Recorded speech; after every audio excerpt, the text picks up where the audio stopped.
Who do you admire if you were to name badminton players from any era?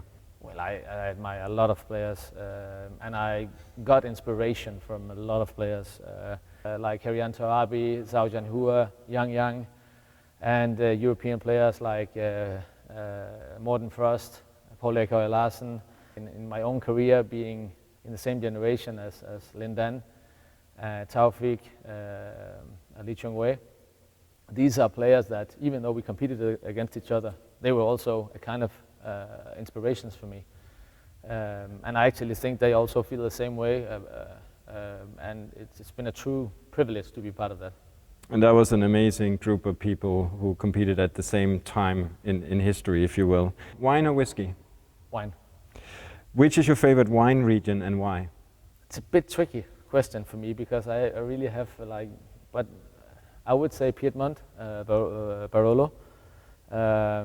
So it's because of the way the grape is behaving. It's like you really need to know the wine in order for the wine to, it slowly opens, it slowly gives away all the abilities, the structure and the elegance, the kind of combination of something that is like an iron fist, but also extremely elegant and fine, and at the same time, I really like that.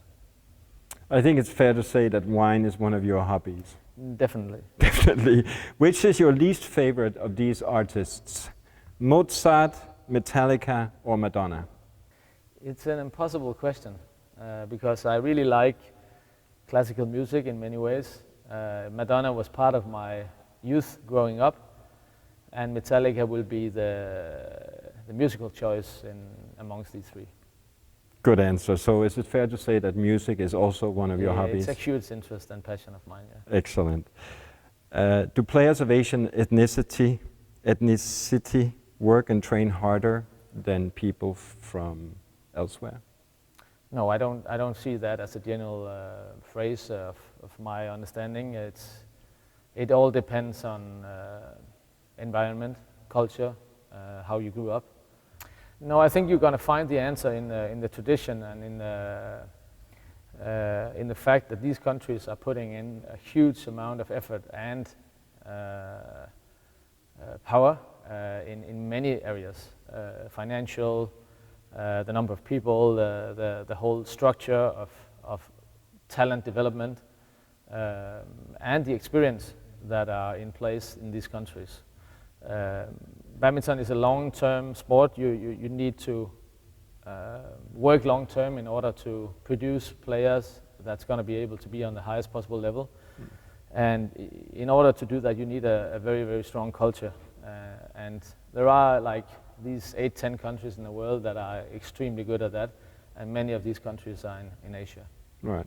So the final question is, what is your best advice to badminton players dreaming about becoming professional?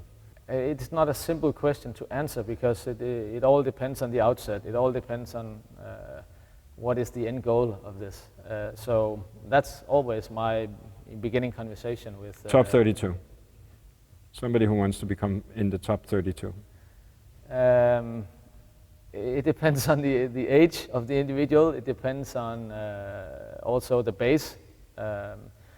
But for me, the passion and about the game and the sport and competing, it needs to be in the right place, and it needs to come from within the individual player. It can't come from the coach or from the parents or from anyone else. It needs to come from the person itself, and you need to be driven by that energy, by that passion.